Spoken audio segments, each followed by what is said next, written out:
আর এই সব কিছুর মধ্যেই কিন্তু উৎসবের আবহে মানুষ যে গা ভাসিয়ে দিয়েছেন সেটাও একেবারে পরিষ্কার এবং সেটা অবশ্যই বাস্তব। আজকে তৃতীয়া এবং এই তৃতীয়ার সন্ধ্যে থেকে রাত জনজোয়ার লক্ষ্য করা যাচ্ছে বেশ কয়েকটি নামি দামি পুজো মণ্ডপে। এখন যে পুজো মণ্ডপে ছবি দেখছেন সেটি হচ্ছে সন্তোষ মিত্র স্কোয়ার। বরাবরই এখানকার থিম নজর কেড়েছে। শ্রীভূমি স্পোর্টিং ক্লাবের ছবিও একই সঙ্গে দেখতে পাচ্ছেন। এই দুটো জায়গাতেই গতকাল থেকে দেখা যাচ্ছে সাধারণ মানুষ দুর্যোগ, বৃষ্টি, জমাজল সমস্ত কিছু উপেক্ষা করে দূর দূরান্ত থেকে তারা কিন্তু আসছেন। একদিকে শ্রীভূমি আর অন্যদিকে সন্তোষ মিত্র স্কোয়ারের ছবি দেখতে পাচ্ছেন, যেখানে প্রচুর মানুষ। রাত 11টা বেজে গিয়েছে, এখনো পর্যন্ত প্রচুর মানুষের ঢল। বলা যেতে পারে যে রাত যত বাড়ছে মানুষের ভিড় তত বাড়ছে। এই মুহূর্তে ছবিটা আরো স্পষ্ট করে জানবো, কথা বলবো। বরুণ এই মুহূর্তে আমাদের সঙ্গে রয়েছেন, আমাদের প্রতিনিধি সরাসরি। বরুণ, সন্তোষ মিত্র স্কোয়ারে মানুষে একেবারে ছয়লা, প্রচুর ভিড়, কি দেখছো? একেবারে দেখো তৃতীয়ার রাত এবং সেই রাতের ছবিটাই আমি একটু দেখাতে বলবো। একেবারে দেখো এই রাত প্রায় 11টা বেজে গিয়েছে, এখনো কিন্তু কাতারে কাতারে মানুষ, দূর দূরান্ত থেকে মানুষ কিন্তু আসছে এবং তারা মণ্ডপ দর্শন করছে। তারা কিন্তু এই যে দুদিন আগের যে দুর্যোগ গেল সেই দুর্যোগকে উপেক্ষা করেই শহর কিন্তু মেতে উঠেছে একদম উৎসবে।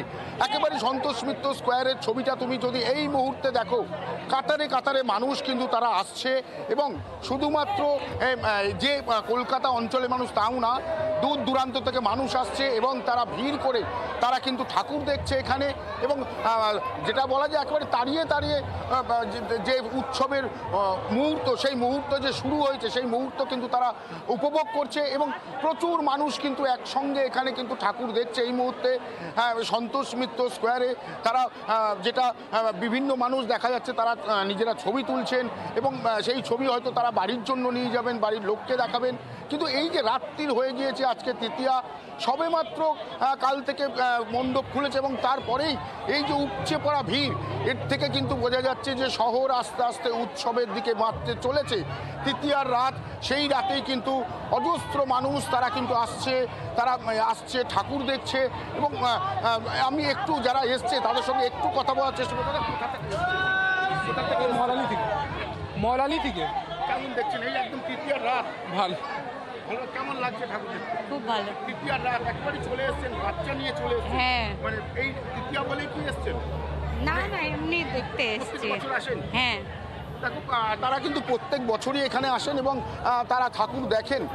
এই যে আজকের রাত, কেউ কিন্তু যে আজ থেকে শুরু হয়ে গিয়েছে এই ঠাকুর দেখা, এই দেখা কিন্তু পর পর চলতে শুরু করবে। যত রাত বাড়ছে আমরা দেখছি যে পাল্লা দিয়ে কিন্তু ভিড় যে বাড়ছে সেটা কিন্তু একেবারে এই ছবি কিন্তু তার থেকে স্পষ্ট। বিভিন্ন মানুষ তারা কিন্তু যে রাস্তা রয়েছে সেখান দিয়ে আসছে, একেবারেই মণ্ডপ দেখতে দেখতে এসে মায়ের মন্দিরের ভেতরে ঢুকছে এবং মাতৃদর্শন করছে তারা। এইভাবেই পর পর কিন্তু যত রাত আমরা দেখেছি, রাত বাড়ার সঙ্গে সঙ্গে মানুষের যে ঢল, সেই ঢল কিন্তু ধীরে ধীরে নামতে শুরু করেছে। বহু মানুষ এখানে আসছে। আমি আবার একটু কথা বলবো। দিদি, কোথা থেকে আসছেন? পাটুলি থেকে এসেছি। অসম্ভব সুন্দর, খুব ভালো। হ্যাঁ, ভাবতেও পারিনি যে আসতে পারবো, যা বৃষ্টি, কিন্তু মায়ের আশীর্বাদে আসতে পারলাম। খুব ভালো লাগছে দেখতে। তৃতীয় রাত, এই দুদিন আগে এই দুর্যোগ গেল, আবার যদি সেই দুর্যোগের ভূকুটি, মাকে বলেছি আর যেন না হয়, আর যেন না হয়। আশা করছি আর হবে না। মা দেখি কি করে। সবাই প্রত্যেকে বোঝাই যাচ্ছে। ধন্যবাদ আমাদের সঙ্গে সরাসরি থাকার জন্য। তৃতীয়ার এই রাতে উপচে পড়া ভিড় সন্তোষ মিত্র স্কোয়ারে। আরো দিন বাকি রয়েছে, আর তখন ভিড় আরো যে বাড়বে এটা বলাই যায়, কারণ সাধারণ মানুষ দুর্যোগ উপেক্ষা করেই দূর দূর থেকে আসছেন।